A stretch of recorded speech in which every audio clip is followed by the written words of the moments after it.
We've got big plans for the small boat. We're learning as we go. So come along, we'll teach you stuff as we go building Windpuff. Our next project to get the boat ready to tow up to Baltimore is get everything underwater sealed up. So I don't want through hulls in this boat. Through hulls are potentials to sink the boat. If a through hull fails, a seacock fails, hose slips off, all those things can happen, and down you go. So, to not have that concern, ideally we'd have no through hulls at all. That'd be perfect. But you need them. That's why they make them. You need them for stuff. So I'm going to be ideally none, but we're going to have a few. So it's just all the ones that I don't need, I'm going to get rid of. And my goal is to get rid of all of them and then put one single seacock. And that'll feed all our saltwater needs for air conditioning, saltwater pumps, all that business, all fed through that one, because let's face it, how much do we really need? We're not cooling the motor.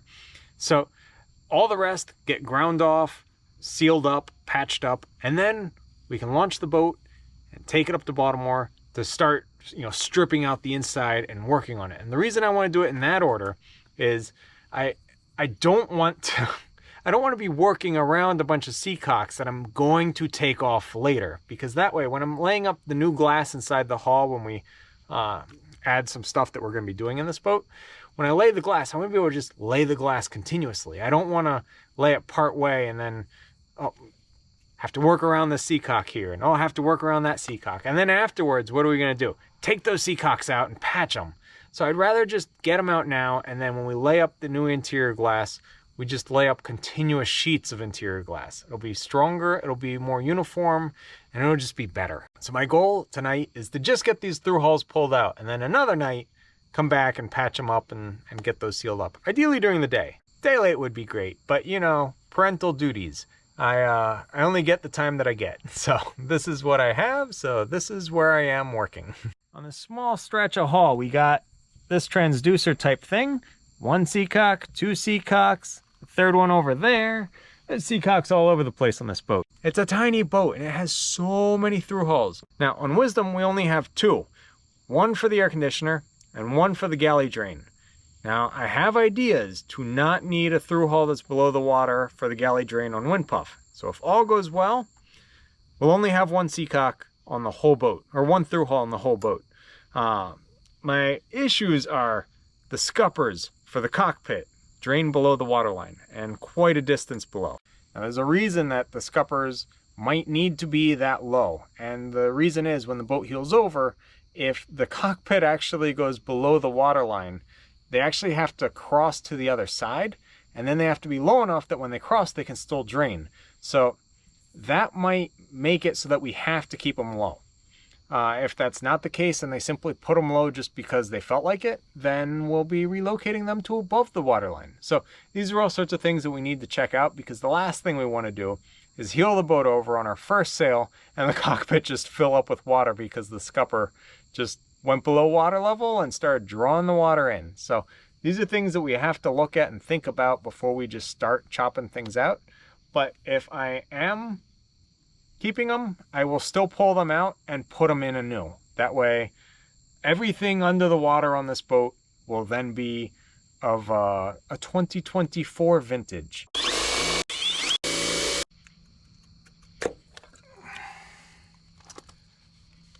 Well, this is precisely why I'm taking everything out.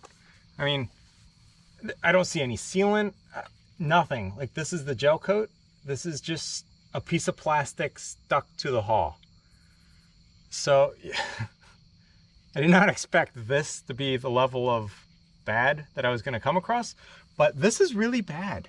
I mean, imagine if you're in a seaway and this piece of plastic just cracks and out it goes. I mean, the hull's flexing, you put weird pressures, strange things happen out in the ocean.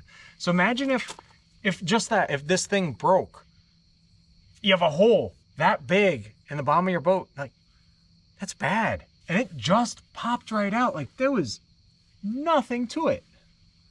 I am shocked. Ooh, that's a huge hole in there. All right.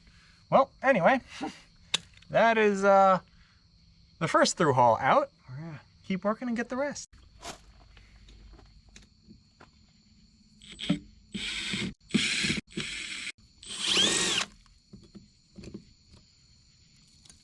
So one through hull came off easily. All the others are actually installed properly. So the proper way to install a through hull is super not simple. So you have the mushroom comes through the hull, and then you have a backing plate. Into the backing plate, you then put hanger bolts, 3 of them to be precise. Those 3 then act as studs for a nut that then holds on the seacock itself, which has a flange, which goes over those holes, over those hanger bolts, like all of this. And the reason is, it's so safe. So much of it would have to come apart for it to fall apart. That's really good. The problem is I'm trying to get them off and they're not coming off easily. But then later, we're going to encapsulate them and cover them over with glass from the outside. Once they're covered in glass and the boat's in the water and floating and all that as well, there's going to be resin and stuff going up into the seacock, which you're not supposed to do that way. Then on the inside, I'm going to chop it all off with a grinder because I'm not allowed to grind here in this marina. So I'm going to chop it down with a grinder, and with that, it'll then be flush from the inside. Now we're going to end up with a hull that's going to have some bronze rings stuck in it in random places. That's okay. We're not putting a new seacock there, so it's not going to be a big issue. So that's the new plan for what we're going to do, because it's just not coming off easily, and there's a lot of them to do. And as you guys saw, there's a ton of seacocks on this boat.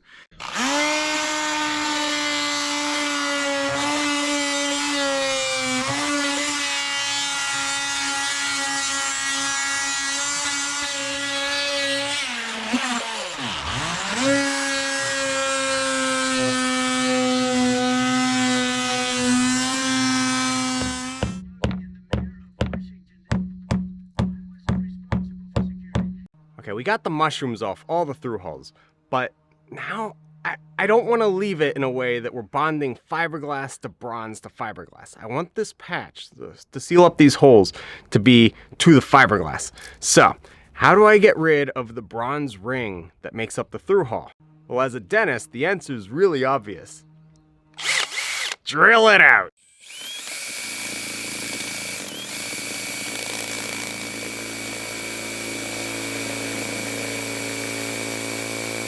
All right, that did not go as planned. So looking back, it was a pretty stupid idea. So my thought was take this giant step bit and drill out the whole through hull.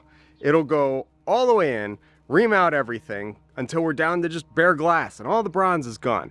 Well, in theory, yes, but the practicality is that there's so much surface area that this thing needs to be cutting in bronze that all it really did was make the metal really hot. So that didn't work.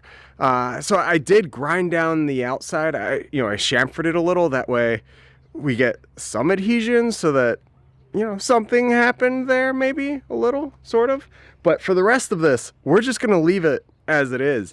Now, with knowing that drilling them out is just not a possibility, I looked at them again under a new light, and well, suddenly, the little key slots that are in the bronze through hull to help you tighten it in, those look like they do a great job of holding the fiberglass in place so that way it can't pop out by accident.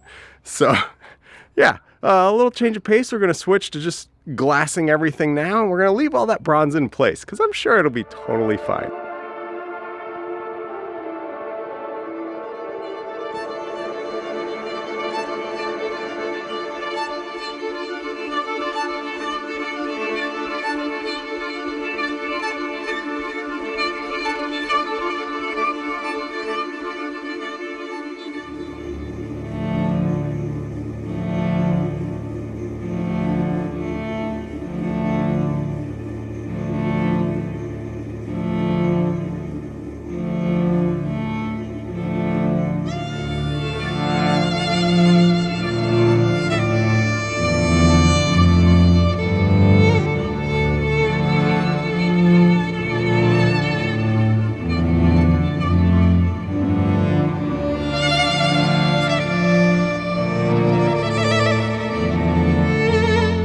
we got all 9 through hulls sealed up, closed up.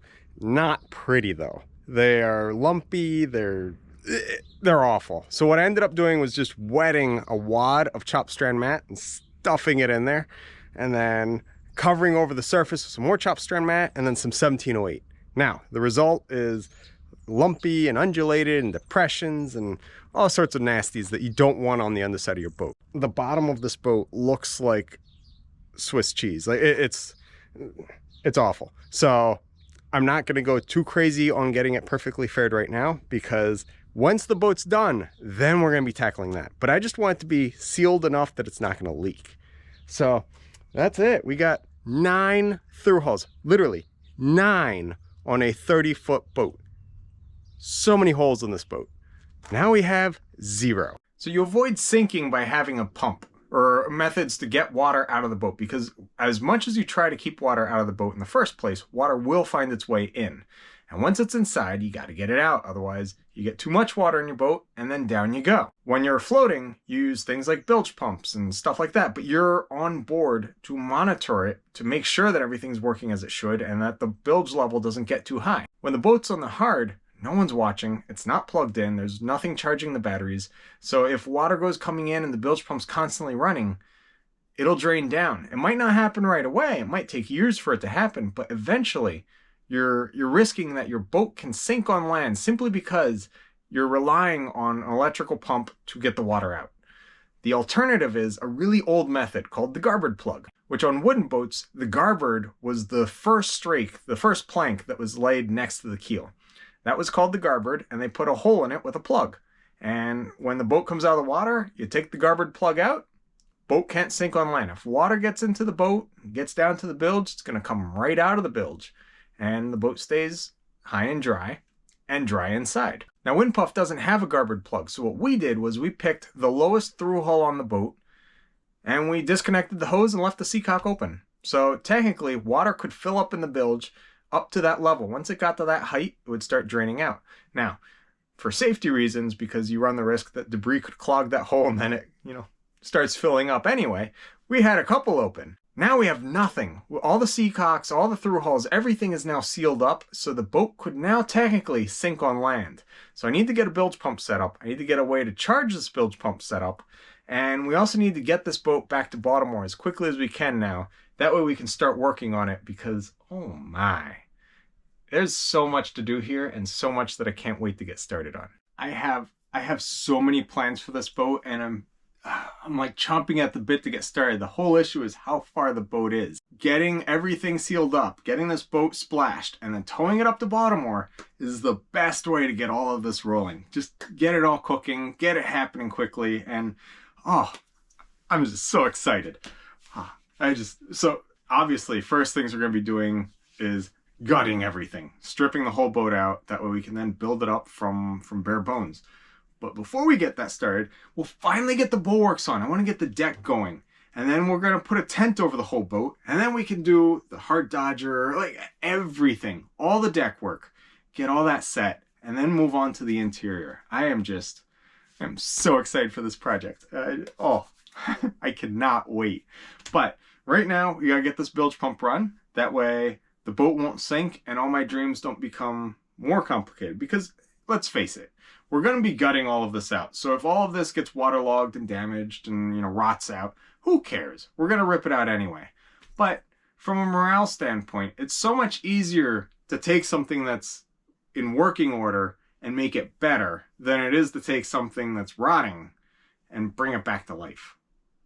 So for that reason, I like keeping it in working order. Like honestly, like this boat as it is with a lot of cleaning is saleable. Now that makes it so much easier to then look at things and say, okay, we're going to do this, we're going to change that, we're going to make this better, rather than, ew, no, everything's just rotting and smells bad and there's fungus growing out of everything. Let's strip it out because it's a hazmat zone and then go building it up from there. Like, it's two different outlooks, One is you're making something better. The other is you're like putting your life at risk by stepping into this hazardous area that's probably going to kill you in a few years if you breathe the fumes too much. So I'm trying to keep it on the happy side of of all of this restoration. This fun little gizmo here is my answer to how to make a bilge pump go where you want it, and especially if you just need one in a hurry, this is great. So you have a float switch.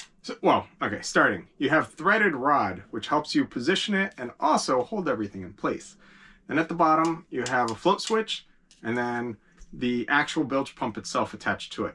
And then the hose comes off and goes to where you need it to go. Now this guy you can then set in your bilge. All the wires run up to where they stay nice and dry, and this goes down to the bottom.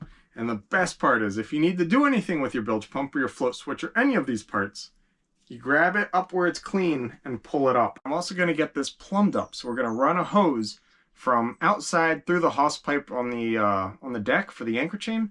We're going to run the hose into here, down into the bilge, and attach to this guy. That way we can have all of this all hooked up and have a bilge pump once again.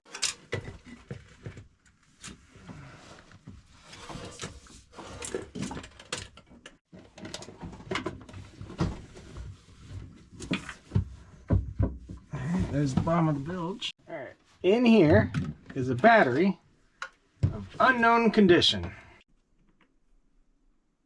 0.7 volts. I'm going to say this battery is dead. We're going to switch out the lead acid battery in this boat, which is dead. We're going to pop in this watt cycle 12 volt 100 amp hour lithium iron phosphate battery. So this battery has Bluetooth connectivity, which the Power Queen batteries that we tested out prior did not, and that was honestly my biggest gripe about them. They don't have Bluetooth, where this one does have Bluetooth. So that way we can then set this up, have it run the bilge pump, and then know that the boat won't sink on land, because while it's been dry for a long time here in Maryland, rain is going to be coming. So we have to be ready to pump out the water.